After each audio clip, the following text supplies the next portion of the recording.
പ്രിയ സ്നേഹിതരെ, ധാരാളം മഴ ലഭിക്കുന്ന ഒരു സംസ്ഥാനമാണ് നമ്മുടെ നാടായ കേരളം.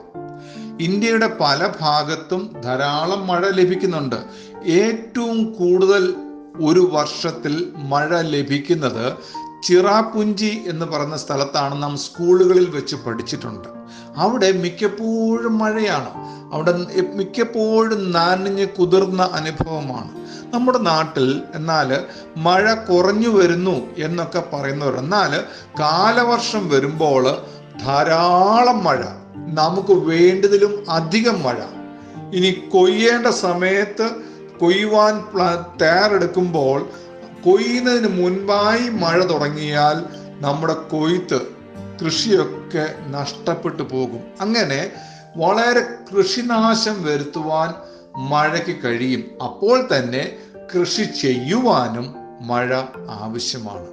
എന്നാൽ മഴ ധാരാളമായി ലഭിക്കുന്നത് കൊണ്ട് നാം നമ്മുടെ സംസ്ഥാനത്ത് പലയിടത്തായി ഡാം പണിതിട്ടുണ്ട്. എന്തിനാണ് ഡാം? വെള്ളം ഒഴുകി കടലിലേക്ക് പോകുന്നതിന് പകരം, അല്ലെങ്കിൽ കൂടുതൽ വെള്ളം ഒഴുകി വെള്ളപ്പൊക്കമുണ്ടായി കൃഷിനാശം, ആൾനാശം, വീടിനും മറ്റ് മരങ്ങൾക്കൊക്കെ നാശം വരാതിരിക്കാൻ വേണ്ടി മഴവെള്ളം സൂക്ഷിക്കുവാൻ ചില ഇടങ്ങളിൽ ഡാം പണിത് നാം അതിനെ തടഞ്ഞു നിർത്താറുണ്ട്. ഈ ഡാം പണിതിരിക്കുന്നത് കൊണ്ട് നമുക്ക് വെള്ളത്തിന് കുറവ് വരുമ്പോൾ, ലഭ്യതയില്ലാതെ വരുമ്പോൾ, അല്ലെങ്കിൽ മഴക്കാലം കഴിഞ്ഞു കഴിയുമ്പോൾ വേനൽക്കാലം വന്നു, ഉഷ്ണം വന്നു, വെള്ളത്തിന് ക്ഷാമം വരുമ്പോൾ ഡാമിൽ നിന്ന് വെള്ളം കുറേശ്ശെയായി ഒഴുക്കി കൃഷിയിടങ്ങളിലേക്കും മറ്റാവശ്യങ്ങൾക്കും വേണ്ടി ഉപയോഗിക്കാൻ കഴിയും. എന്ത് സൂചിപ്പിക്കുന്നറിയാമോ? എങ്ങനെയാണോ ധാരാളം വെള്ളമുള്ളപ്പോൾ ഡാമിന്റെ ഉപയോഗം കൊണ്ട് അതിനെ സൂക്ഷിച്ച് തടഞ്ഞു നിർത്താൻ കഴിയുന്നുവോ, ഇതേപോലെ നമുക്ക് ലഭിക്കുന്ന നന്മകൾ, നമുക്ക് ലഭിക്കുന്ന ചില പ്രത്യേക ഗുണങ്ങൾ, ഇതൊക്കെ സൂക്ഷിക്കേണ്ടതുണ്ട്.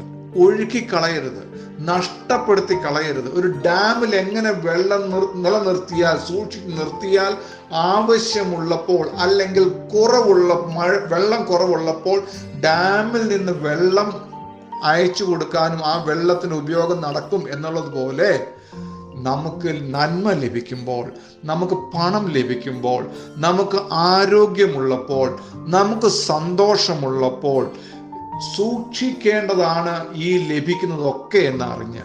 പണം വരുമ്പോൾ അല്പം പണം മാറ്റി വെക്കണം. എല്ലാം ചെലവഴിച്ച് കളയരുത്.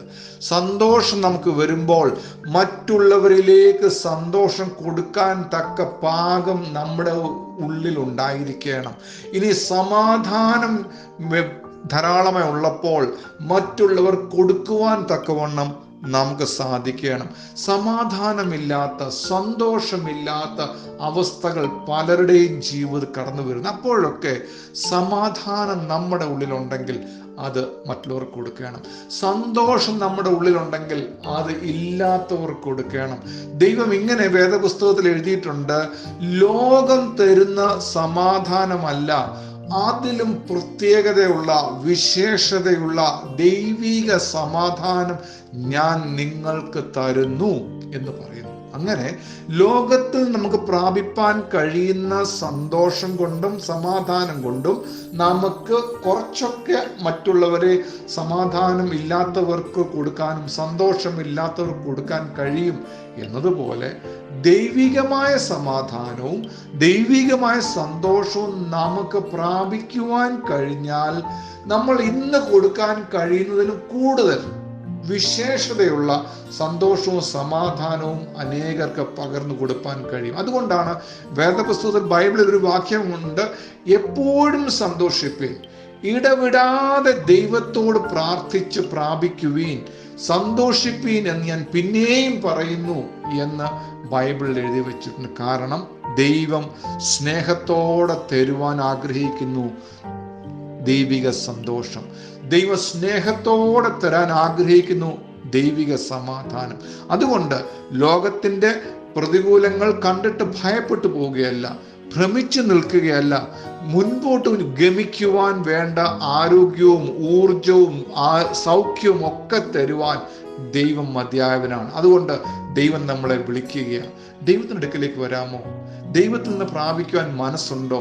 ദൈവത്തോട് പറയാമോ, ദൈവമേ, ദൈവത്തെ പോലെ ആകുവാൻ, ദൈവം എങ്ങനെ പൂർണ്ണനായിരിക്കുന്നുവോ അങ്ങനെ പൂർണ്ണതയിലേക്ക് വളരുവാൻ ഇന്നുള്ളതിനേക്കാൾ ഒരു പടി കൂടെ എനിക്ക് നാളെ ഉയരണം, വളരണം എന്ന് ആഗ്രഹിക്കുന്നുവെങ്കിൽ ദൈവത്തോട് ചോദിക്കാമെങ്കിൽ ദൈവം നിശ്ചയമായും തരുവാൻ മതിയായവനാണ് എന്നറിഞ്ഞ് ദൈവത്തിനടുക്കിലേക്ക് നമുക്ക് പോകാം.